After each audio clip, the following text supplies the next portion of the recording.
ढेंकानाल जिला परजंग ब्लॉक अंतर्गत अलाकटा ग्राम अष्टप्रहरी नामयज्ञ अनुष्ठित होईଯାଇଛି।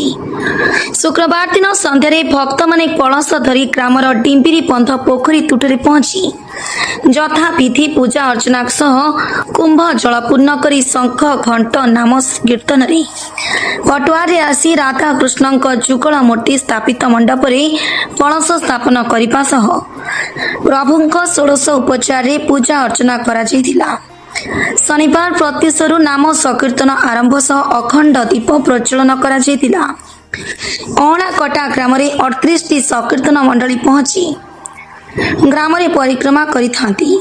पूजक भावे निमाई चरण त्रिपाठी पूजा अर्चना कार्य तुलाइथिले।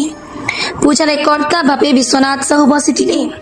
ग्राम परिचालना कमिटी सभापति पूर्णचंद्र साहू नेतृत्व में निर्मल कुमार साहू, मधुकर साहू, विभूति भूषण साहू, गोकुलानंद बेहरा, चिंतामणि साहू, निपारण साहू, कविराज साहू, माधव खिलार, भगवान साहू, सुजन खिलार, दुष्मंत खिलार, असित देहुरी, बनमाली देहुरी, धर्मानंद साहू, विकास देहुरी ग्राम कमिटीर समस्त सदस्य बहु संख्यार जोग देथिले एवं ग्रामवासी तत्वावधान रे नामयज्ञ कार्य समापन हो जाइछि।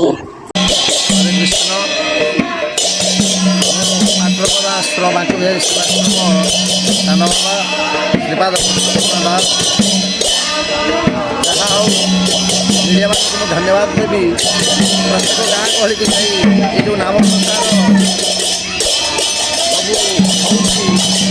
सब गाँ गाँव सहरे सहरे मीडिया माध्यम पहुँची जाए आनंदर कथा आज मीडिया मैंने आज पहुँचते अलाकटा ग्राम 2008 मसीह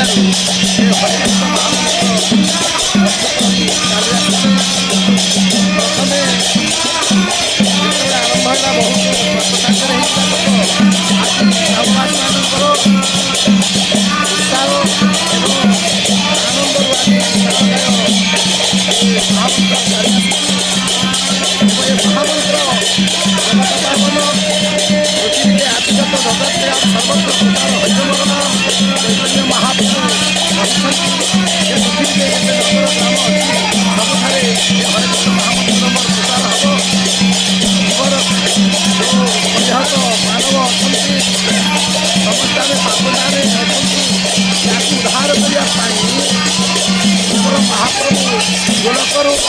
ढोलक को आनी हरेनाथ कृष्ण महामंत्र जीव जमी उद्धार पाइबे से महाप्रभु जप करवा ध्यान करवा आम सहजरे ए भवसागर उद्धार पाइपर।